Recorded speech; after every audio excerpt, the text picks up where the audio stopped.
Hello US. काफ़ी लोगों के मुझे सवाल आते हैं कि हमें कोई अच्छा सा हेल्थ इंश्योरेंस प्लान सजेस्ट करो। कुछ ऐसा प्लान दिखा दो जहां हमें हर हॉस्पिटल वाला क्लेम देगा। तो मेरा मानना ये है कि ऐसा होता नहीं है कि हर पॉलिसी में आपको क्लेम मिलना ज़रूरी है। काफ़ी सारी चीज़ों का ध्यान रखा जाता है एंड उसके बेसिस पे ही आपको क्लेम मिलता है। तो ये डिपेंड करता है कि हम किस तरीके की पॉलिसी ले रहे हैं, पॉलिसी के टर्म्स और कंडीशंस क्या है। हम बहुत बार पॉलिसी ले लेते हैं, हमको लगता है कि हमने 5 लाख की पॉलिसी ले रखी है तो हमें सब कुछ 5 लाख तक का क्लेम मिलेगा। पर जब हम एडमिट होते हैं तब हमें पता चलता है कि भाई हमने जो भी सर्जिकल प्रोसीजर करवाया था उस पर कैपिंग निकल गई। ये कैपिंग सिर्फ 20,000 की है, हमें सिर्फ 20 मिल रहे हैं या 50,000 मिल रहे हैं। तो इस तरीके की कैपिंग क्रिएट हो जाती है। तो जब भी आप इंश्योरेंस का प्लान लेते हो, स्पेशली हेल्थ इंश्योरेंस, तो आप डॉक्यूमेंट ठीक से पढ़िए और समझ लीजिए कि किन एलिमेंट्स पे आपको कैपिंग है, किन प्रोसीजर्स पे आपको कैपिंग है, डे केयर प्रोसीजर्स कवर्ड है या नहीं है, बोनस का परसेंटेज क्या है, किस तरीके से कंपनी बोनस दे रही है, रूम की लिमिट क्या है। ऐसी काफ़ी चीज़ें होती है जिसका आपको ध्यान रखना पड़ता है। तो यही कन्फ्यूजन को सॉल्व करने के लिए इन शॉर्ट मैं आपको कुछ ऐसी चीज़ें बताता हूं जो एक हर हेल्थ इंश्योरेंस प्लान में होनी चाहिए। पहली बात तो आपको ये पता होना चाहिए कि हर 5 साल में आपका प्रीमियम बढ़ेगा। दैट मीन्स अब ये 5 साल कब होता है। मान लीजिए आपकी उम्र 30 साल की है तो 31 से लेके 35 तक आपको सेम प्रीमियम लगेगा। देन 36 से लेके 40 तक सेम प्रीमियम, एज 41 से लेके एज 45 तक सेम प्रीमियम, एज 46 से लेके एज 50। इस तरीके से हर 5 साल बाद आपका प्रीमियम बढ़ेगा। काफ़ी लोगों को पता नहीं होता है कि मेरा प्रीमियम बढ़ गया है, क्यों बढ़ा है। तो जैसा ही आपका एज एक सर्टेन लिमिट के आगे चला जाएगा तो आपका प्रीमियम बढ़ जाएगा। और बहुत बार होता ये भी है, आपका प्रीमियम कंपनी के इंटरनल प्रीमियम हाइक की वजह से बढ़ जाता है। तो आप ये भी पता कर सकते हैं कि इंटरनली कंपनी कब हाइक कर रहा है। मान लो आपकी ड्यू डेट आने वाले कुछ दिनों में है और कुछ दिन में हाइक हो रहा है, तो आप इन बातों का ध्यान रखते हुए पहले ही अपना प्रीमियम पे कर सकते हैं।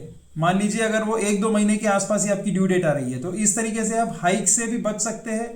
आप 3 साल का प्रीमियम एक साथ पे कर सकते हो अगर आपको लगता है कि हाइक जल्दी आने वाला है और नियर टर्म में हाइक है।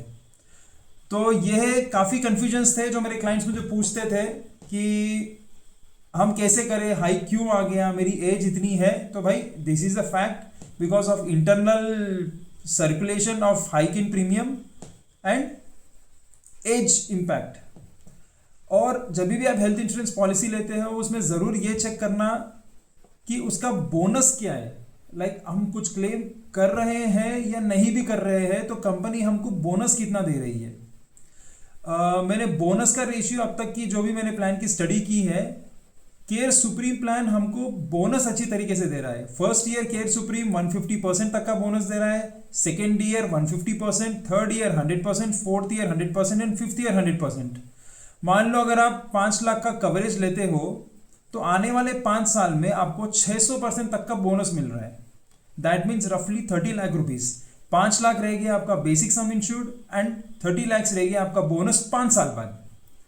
And number 2 is room rent capping.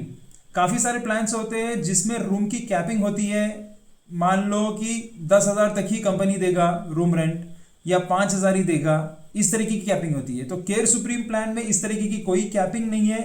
Suit room, private room, single private AC rooms, villas, everything, इसका कोई कैपिंग नहीं है। It's all unlimited claimable.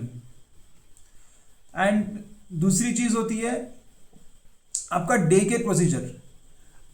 काफ़ी बार हमको कुछ हॉस्पिटल जाके अपना डे केयर ट्रीटमेंट ही कराना होता है। जैसा एंजियोग्राफी कर लिए, एंजियोग्राम का जो टेस्ट होता है वहाँ पर आपको सिर्फ 8 से 9 घंटे में ही आपका टेस्ट कंप्लीट हो जाएगा। तो हर हेल्थ इंश्योरेंस कंपनी अपनी एक डे केयर की लिस्ट देता है कि भाई डे केयर में हम कौन से एलिमेंट्स को कवर कर रहे हैं। तो इस बात का आप ध्यान रख लीजिएगा, बोनस की बात का ध्यान रख लीजिएगा। एंड ऑटोमेटिक रिचार्ज का भी और एक बेनिफिट है जो आपको पॉलिसी लेते समय ध्यान रखना पड़ता है। काफ़ी बार मैंने ये देखा है कि कस्टमर्स अपना कुछ यूटिलाइज कर लेते हैं, क्लेम कर लेते हैं, फिर बाद में उनको वो रिचार्ज नहीं होता है। कुछ कंपनीज 20% ही रिचार्ज बेनिफिट देती है, कुछ कंपनीज 100% देती है, कुछ कंपनीज अनलिमिटेड देती है। तो जो केयर सुप्रीम का जो प्रोडक्ट है, जिसको केयर कंपनी ने बनाया है, वो हमको अनलिमिटेड ऑटोमेटिक रिचार्ज दे रहा है। दैट मीन्स आप n number of times multiple elements के लिए या सेम एलिमेंट के लिए आप उसको क्लेम कर सकते हो। So this is the major advantage. और यहाँ पर आपको फ्री कंसल्टेशंस अवेलेबल है। जैसे कि आप पॉलिसी ले लेते हो तो आपको एक एप्लीकेशन मिलता है जिसको आपको इंस्टॉल करना होता है, और वहाँ से आप आपके डॉक्टर की अपॉइंटमेंट बुक कर सकते हो। डॉक्टर आपको कॉल करेगा, आप ऑनलाइन उनसे कंसल्ट हो सकते हो, आपको प्रिस्क्रिप्शन भी ऑनलाइन मेल पे आ जाएगा एंड मोबाइल ऐप पे भी आ जाएगा। तो इस बात का आप डेफिनेटली ध्यान रखिएगा। पॉलिसी लेने के बाद उसके डॉक्यूमेंट्स, और ये चीज़ का भी ध्यान रखिए कि आपको अपग्रेड भी करना है पॉलिसी प्लान्स। मान लो मार्केट में कोई नया प्लान आया है, मैंने काफ़ी लोगों को देखा है कि पुराने प्लान्स जो 10-15 साल से चल रहे हैं उसी का प्रीमियम भर रहे हो, बट सेम प्रीमियम का कॉस्ट आपको एडवांस्ड बेनिफिट्स दे रहा है। So always choose some financial adviser जो आपकी इस तरीके की एडवाइस दे सके, जिससे आपकी मनी की वैल्यू जो भी है, आप जहां भी मनी लगा रहे हो, जो भी प्रीमियम पे कर रहे हो, उससे आपको ज़्यादा बेनिफिट्स मिले। तो ये था इन शॉर्ट कि हेल्थ इंश्योरेंस लेने से पहले आपको किन चीज़ों का ध्यान रखना है और किस तरीके का प्लान लेना है। इन डिटेल तो वीडियो में इतना बात नहीं कर पाऊंगा। सो आपको, मुझे लगता है कि बिगिनर्स को या जो भी नए हैं हेल्थ इंश्योरेंस का कॉन्सेप्ट समझने के लिए, उनको कुछ ना कुछ समझ आया ही होगा। एंड इस बारे में जो भी दिलचस्पी रखता है, डिटेल में प्लान्स की जानकारी लेना चाहता है, वो हमको रीच आउट कर सकता है। मेरा कॉन्टैक्ट नंबर डिस्क्रिप्शन में दिया गया है। और हम रेगुलर जो मीटिंग्स और सेमिनार्स कंडक्ट करते हैं, जब हम उनको इनवाइट करेंगे और आप डेफिनेटली आके प्लान को इन डिटेल समझ सकेंगे। Thank you.